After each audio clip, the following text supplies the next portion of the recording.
सभी को राधे राधे। स्वागत है आपका बिमला भट्ट आंगनबाड़ी ब्लॉग में। सुबह के 11 बज चुके हैं और मैं कर रही हूँ अपनी ब्लॉग की स्टार्टिंग 11 बजे से। तो मैं आप लोगों को आज एक विशेष जानकारी देना चाहती हूँ। मैं हूँ एक आंगनबाड़ी कार्यकर्ती। बिमला केंद्र मेरा मासवन, सेक्टर मेरा चौथा, परियोजना मेरी थली सेंट, जिला पौड़ी गढ़वाल उत्तराखंड से, और भारत सबका देश एक है। तो क्योंकि भारत से भी मेरे पूरे देश से मेरे वीडियो को देखते हैं और क्योंकि कमेंट आते हैं, तो मैं आज आपको एक विशेष जानकारी इसलिए देना चाहती हूँ कि बहुत सारे लोगों का कमेंट आता है कि सहायिकाओं का कार्य क्या होता है, यानी सहायिका क्या काम करती हैं, उनको मोबाइल मिलेगा कि नहीं मिलेगा, उनको क्या क्या सुविधाएं मिलती हैं। तो एक स्पेशल वीडियो मैंने सहायिकाओं के नाम पे बनाई है और बना रही हूँ, जिसको मैं आपको डालूँगी वीडियो को। तो आप लोग ज़रूर देखिएगा, क्योंकि आप लोग पूरी वीडियो को नहीं देखते हैं और वीडियो को बीच में ही कट करके सीधा स्पीक करते आगे बढ़ जाते हैं। तो बीच में कट मत करिएगा, पूरी वीडियो ज़रूर देखिएगा। अगर वीडियो लंबी होती है तो मुझे ज़रूर बताइएगा कि वीडियो लंबी है, तो मैं इसलिए इसको छोटा करने की कोशिश करूँगी और आपको बताऊँगी, क्योंकि आप लोगों को जानकारी एक मेरा माध्यम है बताने का। जहाँ तक मुझे जो जानकारी होती है मैं आप लोगों को बताती हूँ, और आप लोग उसको चाहे लाभार्थी हो या चाहे कोई भी XYZ कोई भी हो, उसको जानकारी होना बहुत आवश्यक है कि किसके कौन से कार्य होते हैं। सहायिकाएँ हों चाहे कार्यकर्ती हों, उनके बारे में बताना। कुछ चीज़ें ऐसी होती हैं कि सहायिकाओं को लोग दबाव डालते हैं कि ये काम क्यों नहीं करते हैं, ऐसा काम क्यों नहीं करते हैं। उनका काम उनके लायक है, क्योंकि उनको मानदेय उस हिसाब से मिलता है। उनको मिलते हैं 5,300। क्योंकि आप लोगों ने बहुत सारे बार मेरे को एक ही बात बोल रखा है। ठीक बोला एक भैया ने कि कमेंट में कि ये आंगनबाड़ी नहीं हो गई, ये अब क्या बोलूं, जो भी है।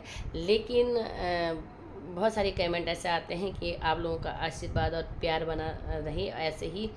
तो मेन मुद्दे पे आती हूँ, मैं मेन बात पे आती हूँ। जो मेरी बात है वो है सहायिकाओं से संबंधित।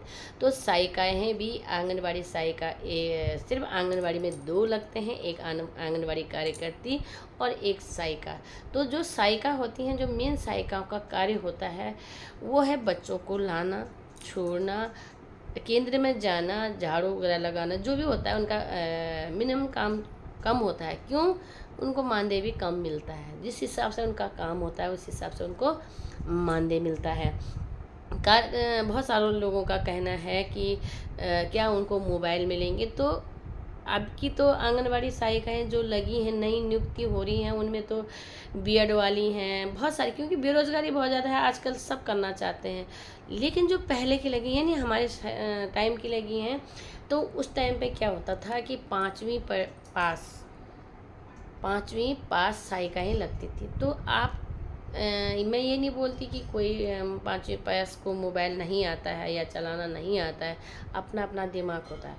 और दूसरा था आंगनबाड़ी कार्यकर्ती अगर अनुसूचित जाति की हैं तो 8वीं पास हैं तो वो कार्यकर्ती बन सकती थी, अनुसूचित जाति की, यानी आरक्षण पे।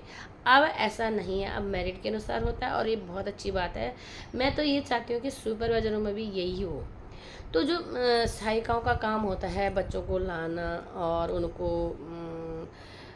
पानी, बच्चे अगर पानी मांगते हैं तो उनका काम होता है सिर्फ केंद्र तक। सहायिकाओं का काम होता है सिर्फ केंद्र तक, इसलिए उनको मानदेय उनके हिसाब से मिलता है। मैं कम नहीं बोलती, उनको उनके हिसाब से काम कार्य मिलता है और उस हिसाब से उनको मानदेय मिलता है। कार्यकर्तियों को इसलिए मानदेय ज़्यादा मिलता है कि हमारे लिए न इतवार, न सोमवार, न मंगल, न बुध, न बृहस्पति, न शुक्र, न शनिचर न इतवार, मतलब हर दिन हमारे लिए काम है। यानी आंगनबाड़ी कार्यकर्तियों के लिए काम है। सहायिका सिर्फ केंद्र तक सीमित इसलिए हैं कि वो बच्चों को लाना, छोड़ना, झाड़ू जो भी है वहाँ पे रजिस्टर रखने और टाइम से अपने केंद्र में आना। 5-10 मिनट सहायिका अगर आगे आ जाती है तो बहुत अच्छी बात है, क्योंकि उनको ये बताया जाता है ट्रेनिंग में भी कि उनको टाइम से जाना है।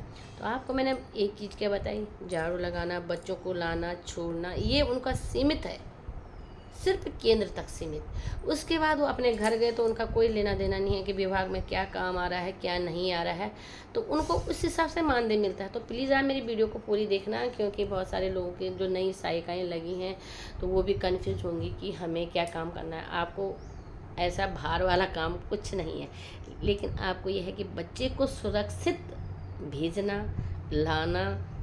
और अब क्या होता है कि पहाड़ों में क्या होता है कि 1 किलो में, मैं अपनी खुद बात बताती हूँ कि मेरे आंगनबाड़ी केंद्र में एक किलोमीटर दूर से बच्चा आता है, तो वो आंगन और दूसरी जगह से भी आएगा, तो वो सहायिका 2 जगह नहीं जा सकती, 1 किलोमीटर 2 किलोमीटर। मैं खुद अपने 2 बच्चों को, आपने मेरी वीडियो में देखा होगा, पहले मैं डुगू को लाती थी 5 किलोमीटर दूर से, फिर मैं धारा मासो, जो मेरा मासो है, मासोवन का जो मजरा गांव है, वहाँ से मैं 1 किलोमीटर में 2 बच्चों को लाती हूँ।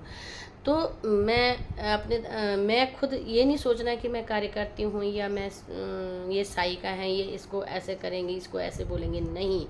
अगर आपका परिवार एक है, अपने घर के अंदर तुम एक हो, तो वही आपके आंगनबाड़ी केंद्र के अंदर भी आप 2 लोग हो, आपका परिवार है। यानी सहायिका और कार्यकर्ती दोनों एक परिवार के सदस्य हैं।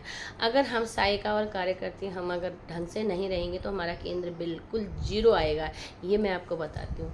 क्योंकि जीरो इसलिए आएगा क्योंकि मैं उससे झगड़ा करूँगी, वो मेरे से झगड़ा करेंगे, और बहुत सारे, क्योंकि आप कहते हैं, गढ़वाली में कहावत है कि जहाँ पे जखम पैणी वो कम हील, यानी जहाँ पे पानी होता है वहाँ पे भीगा हुआ ज़रूर होता है, क्योंकि पानी निकालते हैं तो नीचे गिर जाता है। तो मतलब कहने का मतलब ये है कि उसी उसी एक घर के अंदर जैसे हम पूरा परिवार रहते हैं, तो कभी तू में हो जाए, वही सहायिकाओं के साथ भी होता है। लेकिन हमें ऐसा क्यों करना है, हमें प्यार से रहना है। मेरे साथ भी होता है, दूसरे के साथ भी होता है। तो सहायिकाएँ ऐसी होती हैं कि बहुत सारी सहायिकाएँ बहुत एक्टिव हैं। मैं आपकी बताती हूँ कि मेरे क्षेत्र चौथान में बहुत सारी एक्टिव सहायिकाएँ, जबकि वो 5 पढ़ी हैं। ऐसा नहीं है कि वो पढ़ी लिखी नहीं है और उनको काम नहीं है, तो उनको बहुत अच्छी तरह, कार्यकर्ता को उतना ज्ञान नहीं होगा जितना सहायिकाओं को होता है, बहुत जगह, और बहुत जगह जीरो होता है। अब हर इंसान एक तरह तो होता है नहीं, इसलिए जो आज की सहायिकाएँ लगी हैं, जो सरकार ने जो लगाई हैं, बहुत अच्छे तरीके से लगाई हैं, और बहुत अच्छा उनको मेरिट के हिसाब से लगाया, क्योंकि उनको जानकारी होनी चाहिए, उनको जनरल नॉलेज होना चाहिए, बाहर का होना चाहिए, अपना समाज। आंगनवाड़ी एक सामाजिक जो प्रक्रिया होती है, समाज से संबंधित होता है, यानी हम एक समाज में रहने वाले लोग होते हैं। समाज में जो हम, अगर हम जो गतिविधियां हमारे समाज में होती, वही आंगनवाड़ी है। आंगनवाड़ी ही एक समाज है, यानी गांव, यानी हमारा केंद्र, या हमारे सारे लोग, ये हमारा क्षेत्र। अगर मैं क्षेत्र का काम करती हूँ, बिना समाज, बिना लोग के तो ये काम होगा नहीं। अगर हमारी सहायिकाएँ इतना एक्टिव हैं, इतना अच्छा काम करती हैं, तो मानदेय कम इसलिए मिलता है कि उनको सिर्फ वहीं तक उनका ड्यूटी होती है। कार्यकर्तियों की ड्यूटी आपको मैं बता देती हूँ कि कार्यकर्तियों की ड्यूटी मैंने अभी को पहले भी बता दिया, और बहुत सारे वीडियो में भी बताया कि वहाँ तक सीमित होती है, कि उसकी कोई, आंगनबाड़ी कार्यकर्ता की कोई सीमा नहीं होती है कार्य करने की। सहायिकाओं की सीमा होती है, उनको कोई मतलब नहीं होता, अपने घर गए, उसके बाद उनका कोई लेना देना। मोबाइल उनको ऐसे क्यों कैसे दे देगा सरकार के, 2 मोबाइल दें। सरकार ने हमें ये मोबाइल अपने यूज़ के लिए नहीं दिया, मैंने अभी तक अपना मोबाइल यूज़ भी नहीं किया है, क्योंकि मेरे पास मोबाइल है, मेरा पुराना मोबाइल है, और मैं उसको यूज़ तभी करूँगी जब मेरे को ज़रूरत पड़ेगी। तो वो मेरे घर के लिए थोड़ी ना है वो मोबाइल। बहुत सारे लोग का कमेंट आ रहा है सहायिकाओं का कि, या जिसी भी बहन का आ रखा है कि क्या सहायिकाओं को मोबाइल मिलेंगे। तो सहायिकाओं के लिए मोबाइल कैसे मिल सकते हैं, क्योंकि उनको उस चीज़ के लिए नहीं दिया जाएगा। मेरा पर्सनल वीडियो बनाने के लिए, या मेरा पर्सनल फ़ोटो खींचने के लिए, या मेरा पर्सनल कार्यों के लिए, इसके लिए नहीं है। उसमें पोषण ट्रैकर होता है, और जो मेरा मोबाइल है उसमें सिर्फ हम एक ही ऐप रखेंगे मोबाइल में, जो पोषण ट्रैकर है। तो पोषण ट्रैकर में क्या होता है, पूरी इसलिए सहायिकाओं को नहीं दिया जा रहा। तो आप लोग प्लीज़ ऐसी बातें मत बोलो कि सहायिकाओं को भी दिया जाएगा। हाँ, जब सरकार के पास पैसा ज़्यादा हो जाएगा तो कार्यकर्ता को भी देंगे, सहायिकाओं को भी देंगे, ज़रूर देंगे। लेकिन आप लोगों को वीडियो मैं इसलिए बनाती हूँ कि सहायिकाओं पे ही स्पेशल ये वीडियो है। तो सहायिकाएँ बहुत अच्छा काम करती हैं, बहुत अच्छा। हमारे क्षेत्र में तो बहुत सारी आंगनबाड़ी सहायिका, मैं उसकी खुद गवाह हूँ कि बहुत अच्छा काम करती। तो एक बहन ने ये भी बोला कि आंगनबाड़ी सहायिकाओं को पुरस्कार मिलता है। जी हाँ, मिलता है, क्योंकि आंगनबाड़ी कार्य पहले नहीं मिलता था, अब मिलता है, क्योंकि पहले आंगनबाड़ी कार्यकर्ती का आंगनबाड़ी पुरस्कार मिलता था, उसमें अब सहायिकाओं पुरस्कार मिलेगा। तो सहायिका अगर अच्छा काम करेंगे तो, लेकिन ये होता है ना कि किसी केंद्र को मिल जाता है, किसी कोई नज़रों में चला जाता है। मैं अपने प्रूव कर के थक गई हूँ, तो मैं सहायिकाओं को कहाँ से दिलवाऊंगी। मैं तो सोचती हूँ कि मैं खुद सोचती हूँ कि मेरे आंगनबाड़ी कार्यक्रम मेरे क्षेत्र की लड़कियों को मिले, क्योंकि बहुत अच्छा काम करती हैं। आप देखो कि आंगनबाड़ी के बच्चों, हमारी पैंसतोड़ा की एक बहन है, उनका आंगनबाड़ी पैंसतोड़ा हीरा है उनका नाम, बहुत अच्छे बच्चे हैं उनके सहायिका हो चाहे कर, क्योंकि दोनों से ही केंद्र बनता है। ठीक है, दोनों से ही आंगनबाड़ी केंद्र बनता है। उनके बच्चों को भोजन मंत्र आता है, मेरे बच्चों को नहीं आता भोजन मंत्र, लेकिन उनको भोजन, क्योंकि उन्होंने सिखा रखा है। अब हमको खुद ही नहीं आएगा तो हम उनको क्या सिखाएंगे, लेकिन जो चीज़ हमको आता है हम उनको सिखाते हैं। ऐसे नहीं है कि भोजन मंत्र ही बहुत अनिवार्य है, ऐसा कुछ नहीं है। आपको अपनी गतिविधियाँ कराए, आंगनबाड़ी सहायिका पूरी हेल्प करती हैं, उनको करना भी चाहिए। कुक्ड फूड में वो बर्तन, खाना बनाना, बर्तन को जो साफ़ सफाई होती है, सारी सहायिकाओं का काम होता है, सारी सहायिका। और मैं अपनी बात करती हूँ, मैंने खुद अपने आंगनबाड़ी केंद्र में खाना बनाया है, बर्तन साफ़ करे हैं, और जब सहायिका नहीं आती मैं खुद अपना झाड़ू लगाती हूँ सब। मैं ये नहीं सोचती कि मैं आंगनबाड़ी कार्य करती हूँ। और मैं एक चीज़ और है, मैं आंगनबाड़ी केंद्र के में जो कुर्सियाँ होती हैं उसमें कभी नहीं बैठती। अभी मेरे को 23 साल हो चुके हैं, लेकिन मैं अभी आंगनबाड़ी कुर्सी में कभी नहीं बैठी। इसलिए नहीं बैठी कि मेरे बच्चे, मेरे आंगनबाड़ी के बच्चे जिनको मैं पैसे, जिनके बदौलत मेरे को 1 रुपया मिलता है, मैं नीचे बैठ के ही उनके साथ बैठती हूँ और वो भी मेरे साथ नीचे बैठते हैं। और एक चीज़ और है, अगर मैं कुर्सी में नहीं बैठती मेरी सहायिका कैसे बैठेंगी, तो वो भी नहीं बैठती हैं। तो ये हमारा अपना आपसी तालमेल होना चाहिए, अपना आपसी बात होनी चाहिए, क्योंकि सहायिकाएँ ही एक हमारी आंगनबाड़ी की जो मेन है वो है। सहायिकाएँ बहुत अच्छे काम करती हैं, और जो लोग सहायिकाओं की बुराई करते हैं या किसी के बारे में बताते हैं, हाँ, अगर मेरी सहायिका काम नहीं करते तो मैं तो साफ बोलती हूँ कि आपने ये काम क्यों नहीं किया।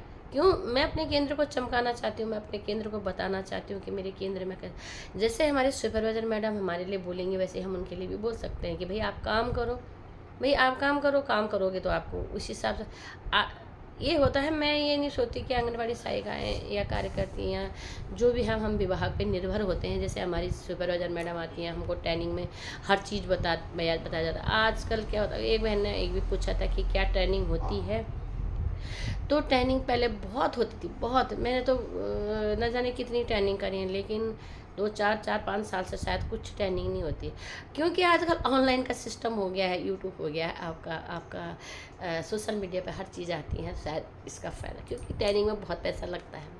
बाहर जाओ, हमने तो एक बार 15 दिन की ट्रेनिंग कर रखी है, 25 दिन की ट्रेनिंग कर रखी है, 1 महीने की ट्रेनिंग कर रखी है। तो उसमें क्या होता है कि हमको जानकारी मिला कि सरकार का बहुत खर्चा भी आता है, खाना पीना रहना हर चीज़ है। तो इसलिए इस चीज़ों को भी थोड़ा सी कम कर दिया गया है। लेकिन इतना बड़ा कार्य तो है नहीं कि किसी झाड़ू लगाने के लिए या हमारे बर्तन साफ़ करने के लिए या हमारा खाना बनाने के लिए हमें ट्रेनिंग की ज़रूरत पड़े, क्योंकि हम अपने घर में भी ये काम करते हैं। मैं तो खुद करती हूँ अपने घर पे, अपने केंद्र पे। क्यों? मैं अपने घर में काम नहीं करती क्या? उसी हिसाब से हम अपने केंद्र को भी चमकाते हैं और बनाते। मेरा तो अपनी सहायिका के अगर कोई बात होती होगी तो में तो इसी बेस पे होती है कि मैं कर रही हूँ तो आप भी करो, मैं करती हूँ तो आप भी सफाई करो। क्यों? अगर मैं कर सकती हूँ वो नहीं कर सकते क्या? क्योंकि बच्चे तो हमारे खुद आ जाते हैं, तो ये उनके लिए है जो सहायिकाएँ थोड़ी सी ढीली होती हैं। और जो कार्यकर्तियाँ ढीली, ये नहीं है कि कार्यकर्ती ढीली नहीं है, कार्यकर्तियाँ भी बहुत ढीली हैं। तो मैं ये चाहती हूँ कि मेरे क्षेत्र, मैं तो यही सोचती हूँ कि मेरे क्षेत्र, मेरा केंद्र अच्छा रहे। ऐसे आप लोगों को भी सोचना चाहिए कि मेरा केंद्र अच्छा रहे। आपको पूरा उसमें आपको हर सुविधाएं सरकार ने दे रखी हैं।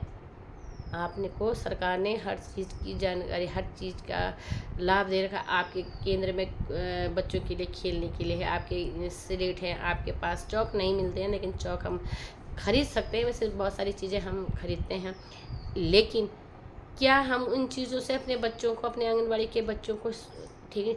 और मैं अपनी यहाँ बात बताती हूँ, मेरे जो आंगनबाड़ी के बच्चे हैं प्राथमिक विद्यालय में नंबर 1 पे आते हैं, और जब छुट्टी में वो मेरे केंद्र में आते हैं तो वो मेरे को 0 मिलते हैं।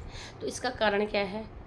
इसका कारण आप बताओ, आप कमेंट में बताने ज़रूर बताना। अगर आपको और सारी जानकारियाँ देनी हो और कुछ चीज़ को छूट गया हो तो आप प्लीज़ मेरे को ज़रूर बताइएगा, मैं आपको हर जानकारी देती रहूँगी। और ये सिर्फ ये वीडियो सहायिकाओं से संबंधित है, तो आप लोग पूरी वीडियो को ज़रूर देखिएगा, वीडियो को कट ना करते हुए, क्योंकि इसमें मैंने मानदेय के बारे में भी बताया है, इसमें मैंने आपको पूरी जानकारी दी है। अगर आपको मेरी वीडियो अच्छी लगती हैं तो प्लीज़ प्लीज़ प्लीज़ लाइक और कमेंट ज़रूर करिए। कमेंट करिए, लाइक भले छोड़ दें आप, लेकिन कमेंट आप ज़रूर करिए, क्योंकि कमेंट से मुझे एक प्रोत्साहन मिलता है, एक हौसला बनता है, मतलब कि हौसला होता है कि ये चीज़ मुझे करनी चाहिए और बहुत अच्छा लगता है। भले आप लाइक मत करिए लेकिन कमेंट ज़रूर करिएगा, और जो मेरे को कमेंट करेगा वो लाइक ज़रूर करिएगा, लेकिन मेरा अपना कहना है कि आप लोग कमेंट ज़रूर करिएगा। कमेंट से मुझे बहुत ही हौसला मिलता है और जानकारियाँ मिलती हैं। अगर आप लोगों को मेरी वीडियो अच्छी लगती हो, लाइक कमेंट शेयर ज़रूर करिएगा। लाइक तो आप सोच के करना, लेकिन कमेंट ज़रूर करना। मिलती हूँ मैं आपको नेक्स्ट ब्लॉग में एक नई जानकारी के लिए। बहुत बहुत धन्यवाद। जय श्री कृष्णा, राधे राधे, बाय बाय।